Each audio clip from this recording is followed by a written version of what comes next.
Chapter 6. Quan, with his golden tooth, almost swallowed the flashlight he had in his mouth. His soul nearly left his body as he stood, frozen for a moment before frantically running to his sister-in-law's house. He tried to scream, but could only make muffled sounds because the flashlight was still in his mouth. There was a wall of mud and straw, about 1.5 meters high and 2 to 3 dozen centimeters thick, separating his house from his sister-in-law's. Normally, this wall was quite solid, but somehow, with a surge of supernatural strength, Quan ran straight through it as if it were made of paper. The wall collapsed with a thunderous crash, shaking the whole neighborhood. Covered in dust, he burst into the house, waving his arms and legs wildly. By this time, the lights in his sister-in-law's house were already on, and his elderly mother was awake as well. His 14 or 15-year-old Nefa rubbed his eyes as he stepped outside. Seeing the strange sight of his brother-in-law with a flashlight in his mouth, flailing his arms and making muffled sounds, his sister-in-law asked, "What's going on, brother?"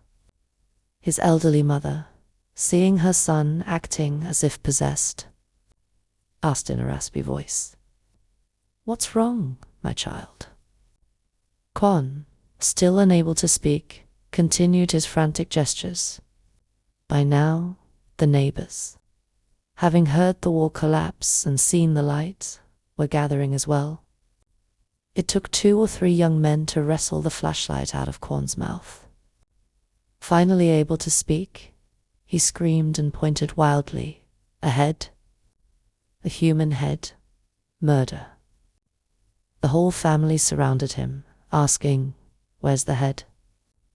Quan pointed towards his yard and said in broken words, "Thrown." Thrown in the yard?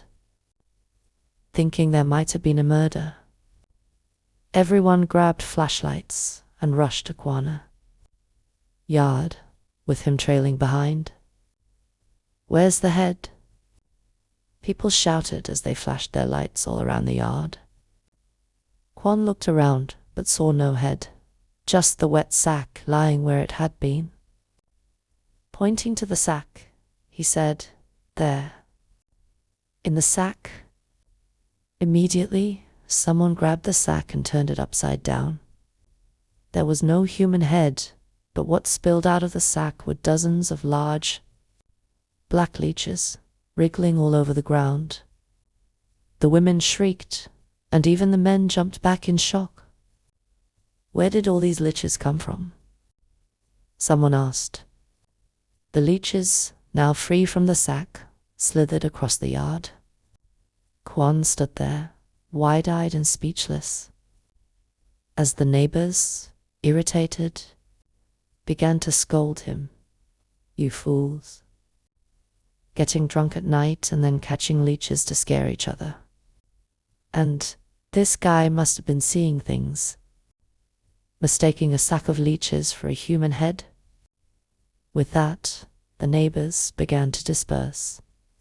Quan's sister-in-law and nephew swept the leeches into a pile and set them on fire, while his elderly mother sat on the porch, sighing heavily.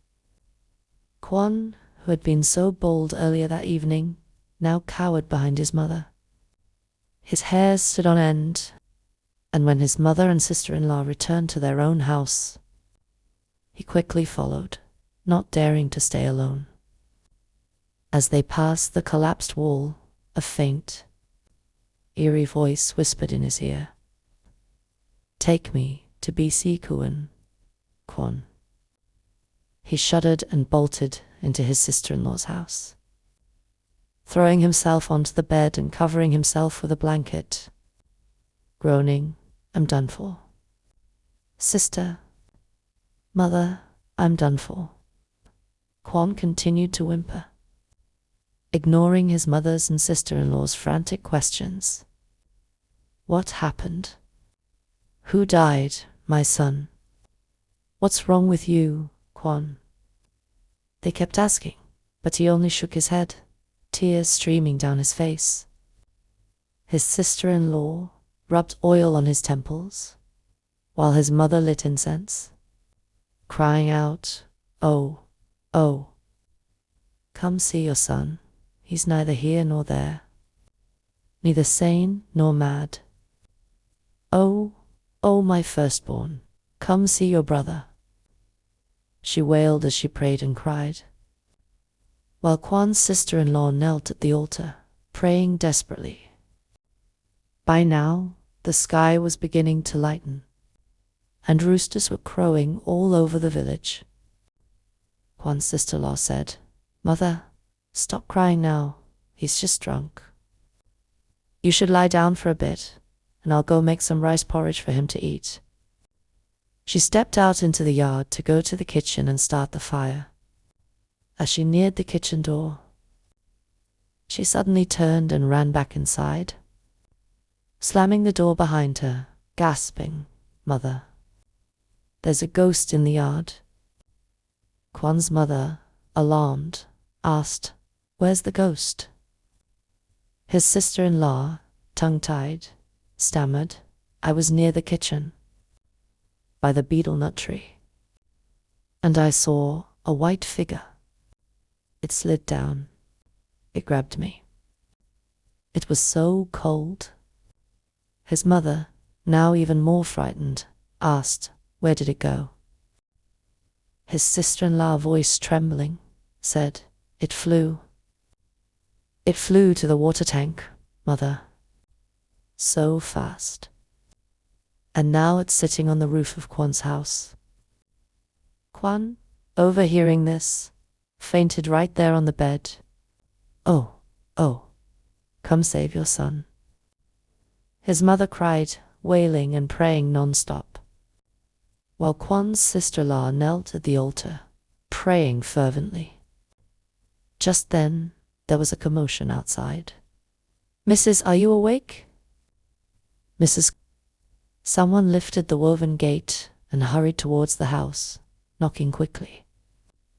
By now, it was fully light outside. Quan's sister Neela gathered her courage, opened the door a crack, and asked, "Who's there?" "It's an Anjong's wife." "Is Quan here?" replied the voice. Quan's sister-in-law sighed in relief, turned to her mother-in-law and said, "It's Anais, Chong's wife from the neighboring village." Then she opened the door wide to let him in. Anne greeted the old lady. "Good morning, Grandma. You're up early?" Before rushing to the bamboo bed where Quan lay, slapping his face hard. Get up, Quan." Quan, who had been unconscious from fear, woke up from the pain and was immediately bombarded with questions. "Do you know where my husband Chong is? He went to drink at your place last night and hasn't come home." Quan, still dazed and disoriented, mumbled, "I don't know. Maybe he's fallen down somewhere drunk." Anne's eyes welled up with tears. "Let's go find him," Quan said, jumping up. By now, he had forgotten all about the terror of the night before. His mind focused only on the safety of his childhood friend. Quan quickly fetched his bicycle and pedaled furiously towards the houses of their drinking buddies from the night. Before to ask if anyone had seen Chung, they all shook their heads, saying they had gone straight to bed after drinking. 2 other men grabbed their bicycles and joined the search. As they reached the center of the village, they nearly collided with an old woman carrying a water jar on her shoulder. She cursed them loudly, "You blind fools. Where are you rushing off to like thieves?" Anne quickly explained, "Aunt's Thuck, you're up early to draw water." We're looking for my husband. Chong-yi went out last night and hasn't come back. The old woman gasped. I saw your husband wandering around the cemetery at the temple early this morning, looking like he was weeding or something. Overjoyed, the group hurried to the cemetery at the temple. Chapter 7. The village's burial ground was located far from our home, and after exhumation, the remains were transferred to one of the cemeteries around the village. The cemetery near the communal house was reserved exclusively for the Huong clan, to which the hunchbacked Chong belonged. With his hunched back resembling a spinning wheel, Chong eventually reached the Huong family cemetery. The group accompanying him hastily abandoned their cart by the roadside, jumped over a ditch, and hurried toward the grassy, round tombs. Upon arrival, they were stunned to see Chong, half kneeling, half sitting, with a brick in hand, furiously hammering a stake into a grave in front of him. As he struck, he cackled maniacally, muttering, "Hammer, hammer, hammer to death the cursed Huong lineage." His hands were covered in blood from both the brick he held and the stake he drove. From the time he had returned from Kwangol-tooth's house until this moment, Chong had already hammered stakes into 9 of the 14 graves, from those of his ancestors to his parents' graves in the family cemetery. Chong's wife, upon seeing her husband in such a state, rushed over and cried out in a panic, "What are you doing?" She tried to embrace him, but before she could fully wrap her arms around him, whack! A brick hit her square in the face, knocking her out cold onto the grass. Kwangol-tooth and 2 of his drinking buddies, terrified, rushed to restrain Chong, each grabbing his limbs to pin him down. Chong, stammering, spat out curses. "What the hell are you doing, Chong?" Before he could finish, whack! Another brick slammed into Kwan's face, shattering his mouth. Kwan crumpled to the ground next to Chong's wife, howling in pain, with his gold tooth stained with blood, glinting in the morning sunlight as it lay on the green grass. The other 2 men, still trying to hold Chong down, were thrown off by his sudden surge of strength, only to be struck in the temple by the sharp end of his bamboo stake, leaving them sprawled on the ground, unconscious. Chong, with bloodshot eyes, gripped the bamboo stake tightly, breathing heavily, teeth grinding, frothing at the mouth. He stumbled toward a pile of old bricks left over from his house's tomb construction. Now, he looked more like a demon or an evil spirit than a human being. He picked up a purple brick, tested its weight in his hand, and then staggered back toward Kwan. Kwan, still groaning in pain, saw his friend now standing over his unconscious wife, the sharp end of the bamboo stake aimed at her belly, and the brick raised high, ready to strike. "I'm gonna kill your damn wife," Chong roared. But just as the sharp stake pierced the ground, Kwan, in a desperate bid to save his wife, lunged forward, pulling her away and rolling to safety just in time. By now, Kwan was terrified out of his wits. But it was broad daylight, and his fear had turned to anger. Without caring about anything else, he seized the moment when Chong was struggling to pull the stake out of the ground, and slammed a brick into the back of Chong's neck. Dazed by the blow, Chong turned and glared at Kwan, who then delivered 3 more blows to Chung's temple, causing him to collapse unconscious. The other 2 men, who had somehow regained consciousness, were now each clutching a round tombstone, trembling with fear. And Anne. "Wake up!" they shouted in unison, slapping Chong's wife's face to revive her. After a while, she groaned and woke up, only to see her husband lying in a pool of blood. She burst into tears, wailing, "Oh dear heavens! What happened to you, Chong?" She then sat down beside him, lifting his head onto her lap, crying uncontrollably. Chong, still wheezing, was carried on the back of one of the men, while his wife followed closely behind, and the others pushed their bicycles, all trudging back to the village.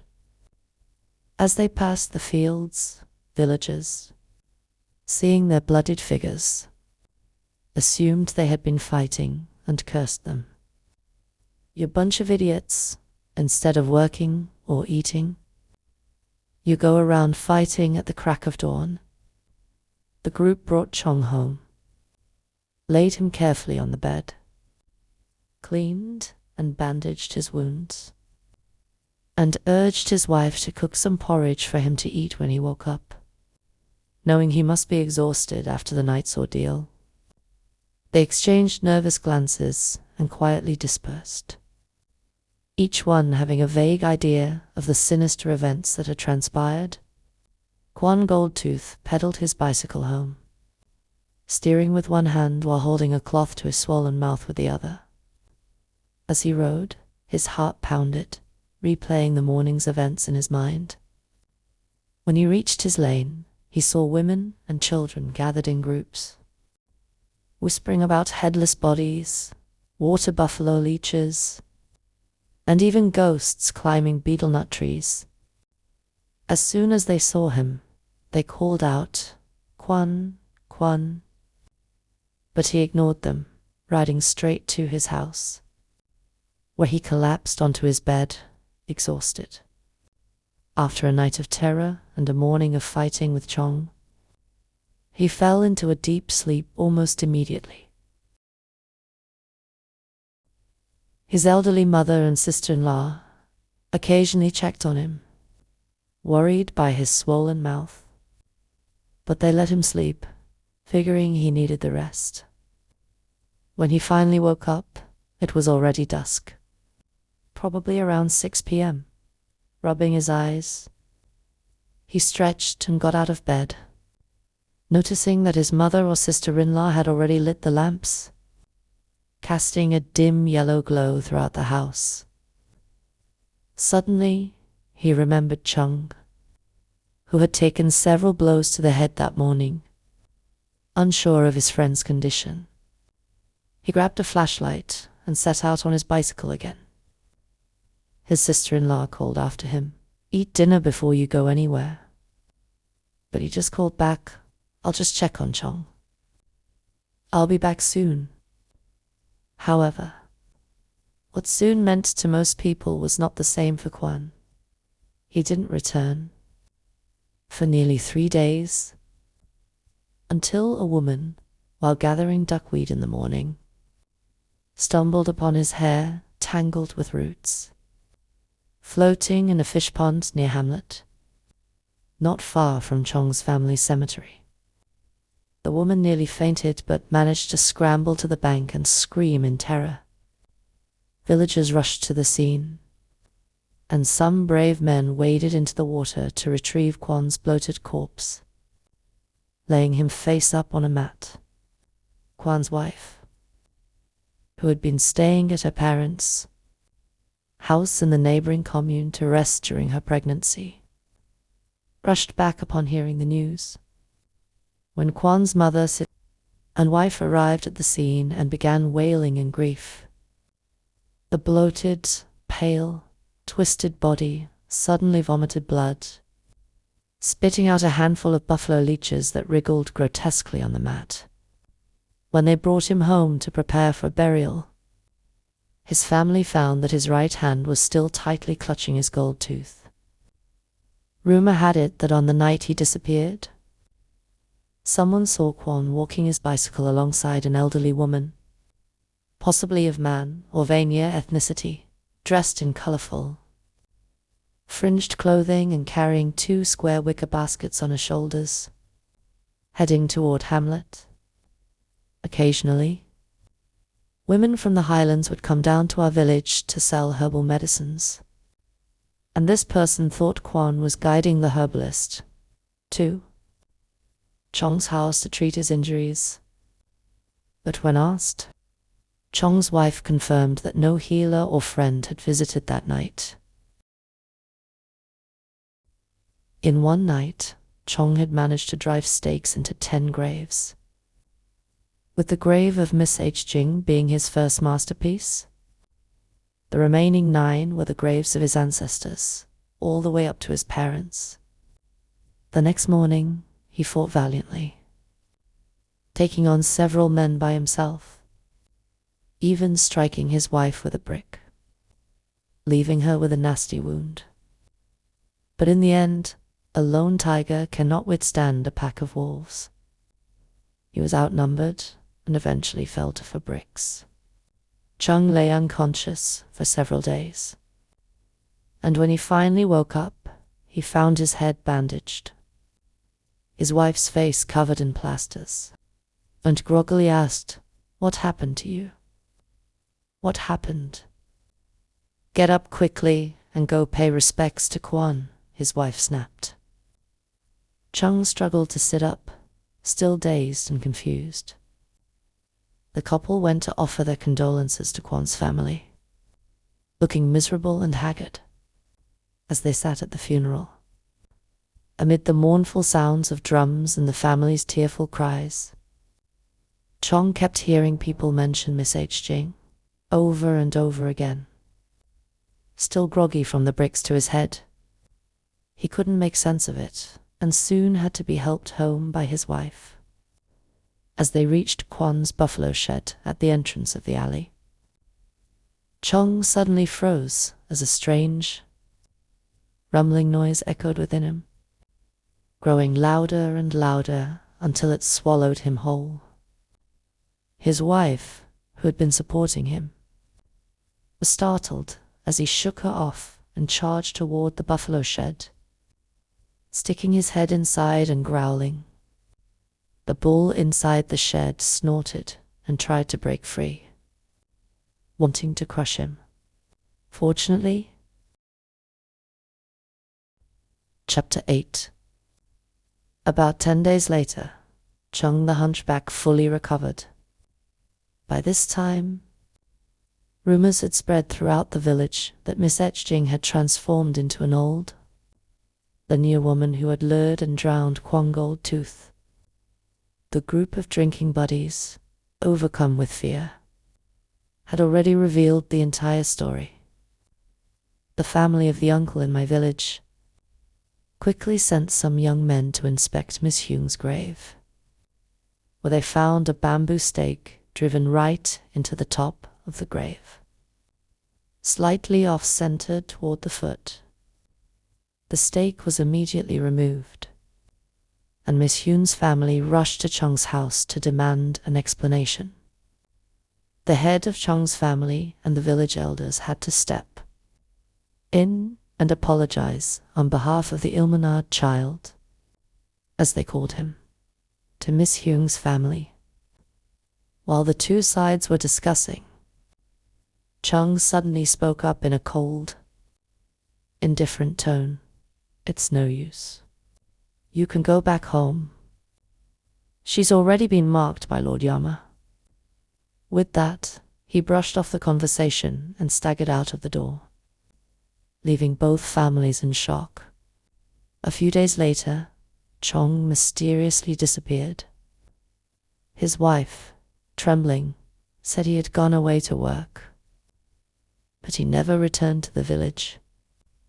Some people who went to do business in Lumhan reported seeing him there, looking haggard.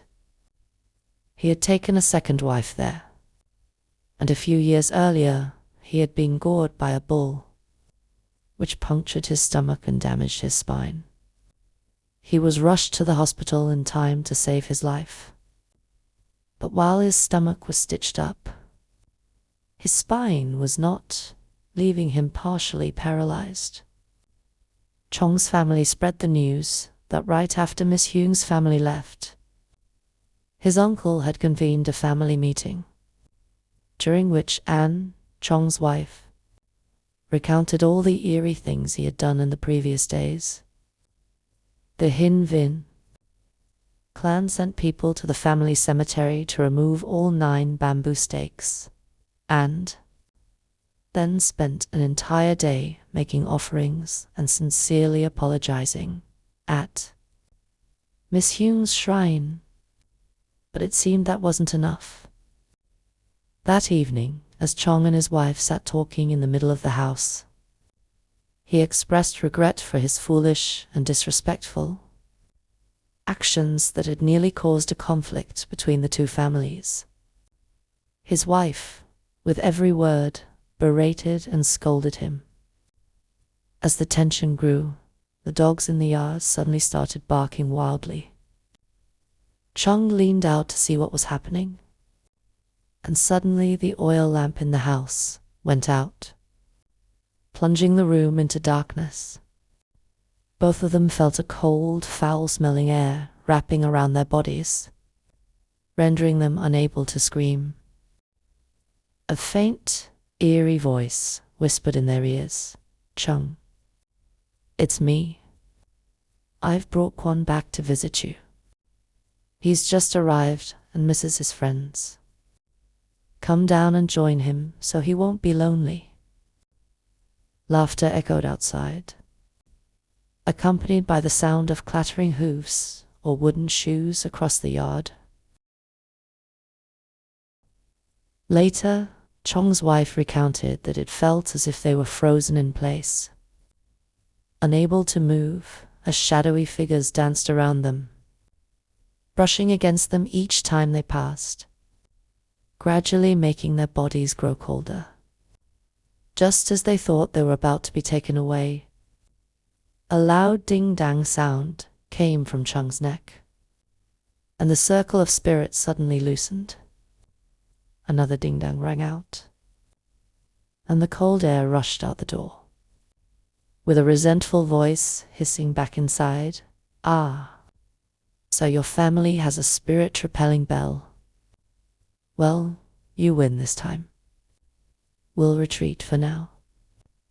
After the third ding-dong, the sound of retreating footsteps could be heard fading into the distance.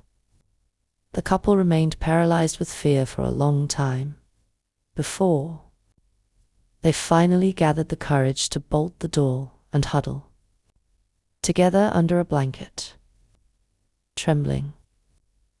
Around Chong's neck hung a small black bell, no bigger than a toe, given to him by his uncle during the family meeting after hearing about the strange happenings from Chong's wife. The uncle had quickly returned home to find the bell and insisted that Chong wear it around his neck, forbidding him from taking it off. Since he started wearing the bell, the strange, ominous noises inside him had completely vanished. To explain the origin of this ghost-repelling bell in Chong's family, many generations ago, Chong's ancestors, the Hin Vong clan, originally from the Thanho region, now Nin, had wandered as beggars to this land.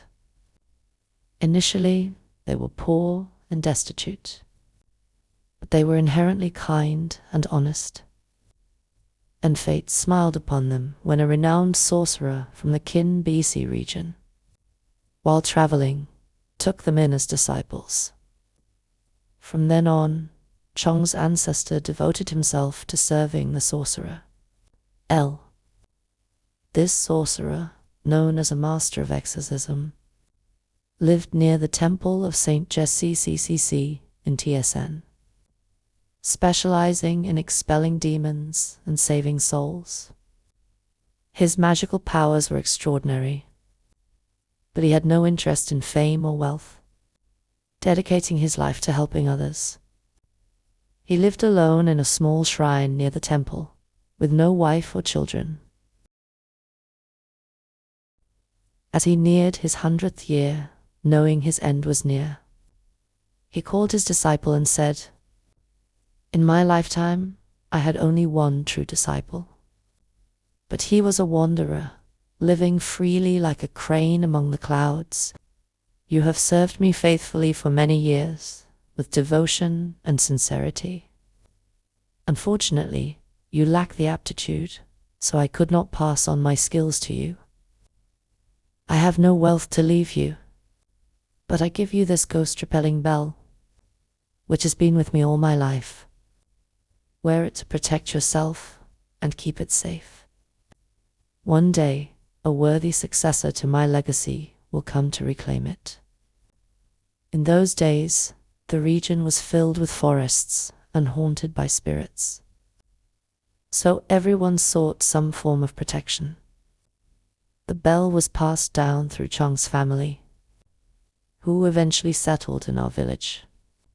6 or 7 generations later, the small bell was still kept as a treasured heirloom. No one knew what it was made of. It was jet black, engraved with strange characters like crawling worms. Small as a toe, but surprisingly heavy, with a resonant sound full of spirit and power. It was this bell that saved Chong and his wife that night. The villagers said that after Chong narrowly escaped death thanks to the bell, he disappeared without a trace. Miss Huong's ghost returned to terrorize his wife and children, no matter if it was day or night. As soon as she closed her eyes, Chong's wife would see an old dayneer woman with sharp eyes, chewing betel and staring at her.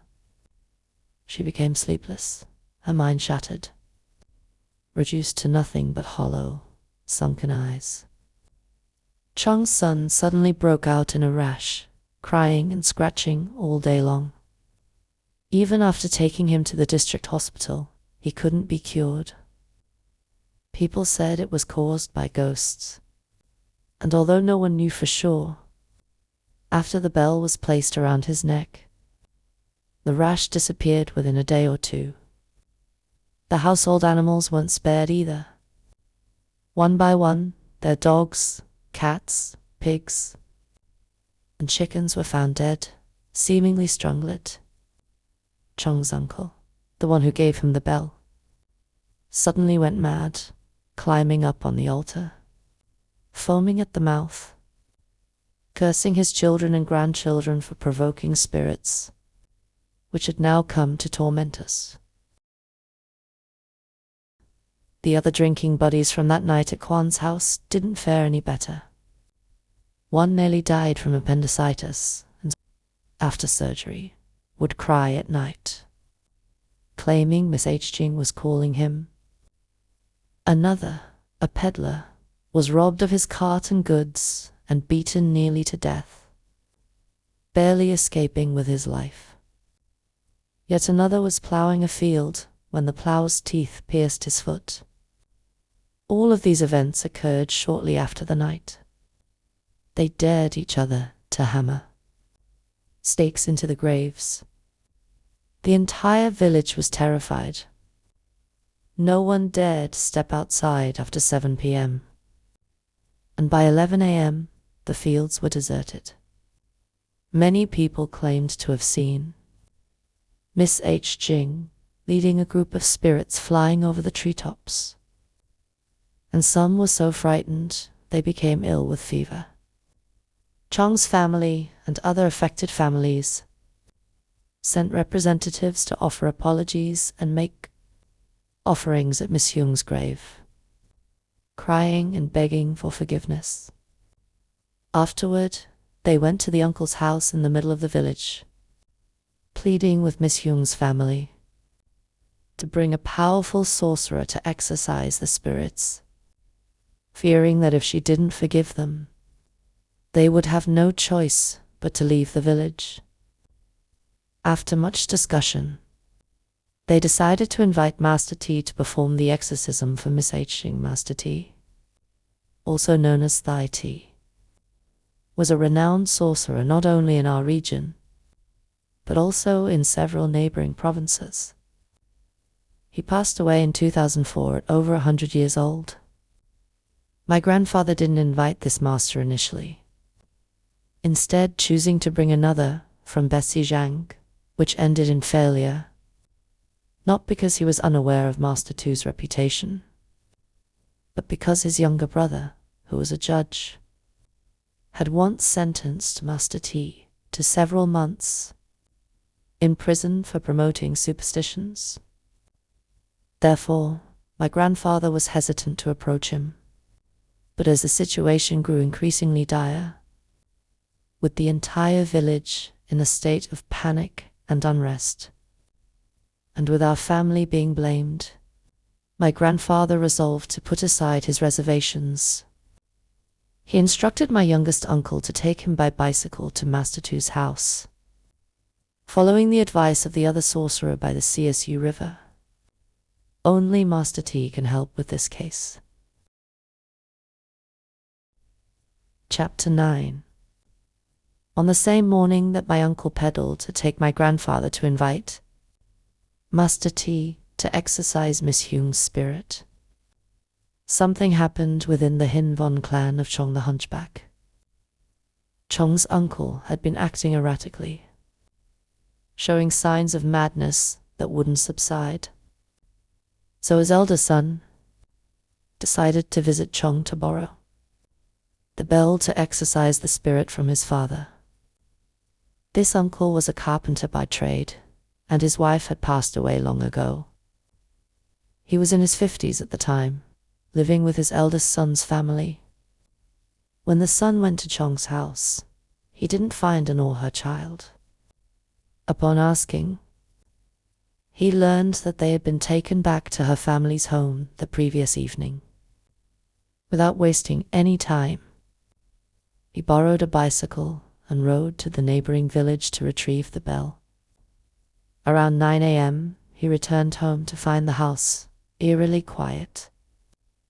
He called out to his wife and children, but there was no response. Even when he called out to his father, there was silence. Feeling something was terribly wrong, he searched every room, the kitchen, and even the cow and pig stables. But his father was nowhere to be found. Thinking that his wife and children had taken his father to visit his second uncle nearby, he hurried out to look for them. As he passed by the straw pile in the front garden, he heard an odd kianchi sound, which caught his attention. Curious, he circled around the pile to investigate. What he saw made him freeze in his tracks. Right before his eyes, under the straw pile, his father was half sitting, half kneeling, holding a wooden mallet the size of a calf's leg, repeatedly and firmly striking a chisel embedded in his own abdomen. His father had used the chisel to stab himself, and blood was pouring out. Yet he showed no signs of pain or fear. When he noticed his son, his bloodshot eyes glared fiercely and viciously, and he let out a wild, maniacal laugh. He, kill the damn Hin Van clan, now. As the word now left his lips, he swung the mallet one last time with all his might, and with a sharp thwack, the chisel pierced through his back, blood splattering onto the yellow straw. With one hand still holding the mallet and the other the chisel, his red eyes glared at his son, who was paralyzed with shock. The son suddenly screamed, "Ah!" and ran backward out of the gate, while his father, still holding the mallet and chisel, hobbled after him. He had barely made it a few steps when he heard the sound of ding-dong, and his father suddenly stopped, trembling. Moments later, he dropped the mallet and chisel, collapsing onto the ground in agony, his face twisted in pain.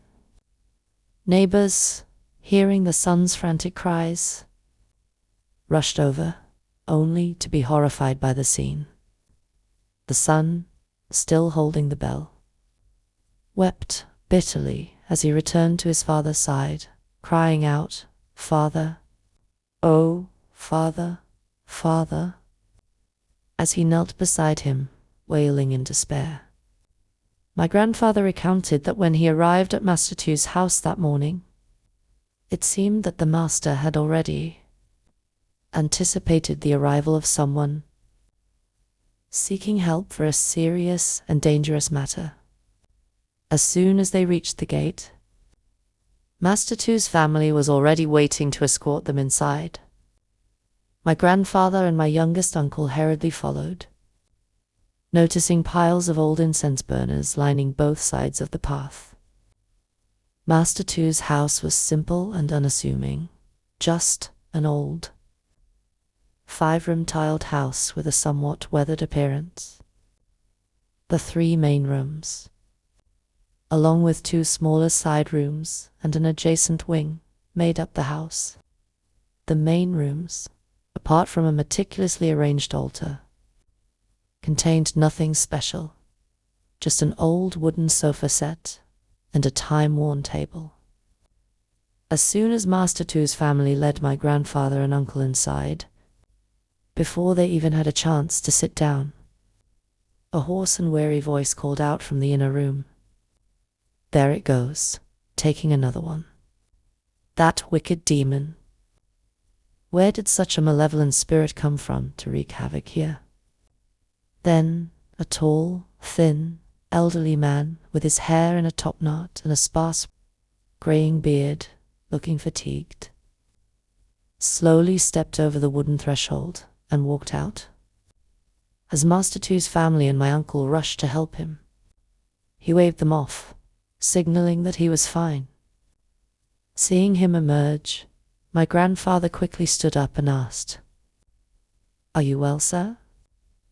Master T slowly walked to the altar, lit an incense stick, and after bowing several times, sat down on a chair, coughing a bit before replying with a faint smile, "I'm fine, just a bit tired." My grandfather and Master T sat facing each other, with my uncle standing behind my grandfather. As Master Tu's family busied themselves preparing tea, my grandfather spoke up, "Master, we have come today with a request. It's a grave matter, but seeing you in this condition, I hesitate to ask." Master T chuckled and replied, "Go ahead, there's no point in delaying. What brings you here is serious, and I will do my best to help, as I always do." When my uncle brought my grandfather back home, they learned that Chong's uncle had fatally stabbed himself in the abdomen. My grandfather immediately ordered the women in the family to gather as much sedge grass as possible. This type of grass grows in low-lying, waterlogged areas, reaching about 1/2 meter in height and forming dense clusters. It has a hollow stem and is favored by cattle. Within a day, the women of my family had crafted a bizarre assortment of human and animal figures from the green sedge grass, including one large figure with hair, likely representing a woman, one small figure resembling an infant, and various animals: cows, buffalo, goats, horses, dogs, and pigs, each in sets of 5 to 7. They also made 2 male figures with blackened faces, symbolizing officials using soot. Once the figures were completed, my uncle's family, Hyun's father, moved to my grandfather's house. My grandfather, along with Aunt Nu and several others, placed the mother and child figures on Hoon's old bed, drawing the curtains around it, while the animals were arranged neatly on the floor, and the two black-faced figures were positioned near the altar. Each figure had a white talisman with intricate, tangled symbols attached to it, brought from Masatu's house. My grandfather then sent everyone out and stayed behind to chant prayers, while striking a wooden bell for a long time. That night, starting from the hour of the rat, the animals in my uncle's village dogs, cats, chickens, pigs began howling, screeching, and barking in a frenzy. When the animals finally quieted down, faint sounds of a mother singing a lullaby, along with the noises of animals, neighing, bleating, hoofbeats, and clogs clattering on the yard could be heard from my uncle's house. This continued for several nights, and after Chang's uncle's funeral, the entire village's attention was focused on the strange events happening at my uncle's house. For a week, the strange occurrences only took place at my uncle's house. It seemed that I-Ching and the demons had been lured into the grass figures by Master Tu's talisman. During the day, things were relatively calm. My grandfather made sure that at noon, the men in the village brought large trays of offerings pigs, chickens, cakes, fruits to the house, where they would burn incense for about half an hour before returning. The village was at peace. No one was harassed or taken by the spirit anymore.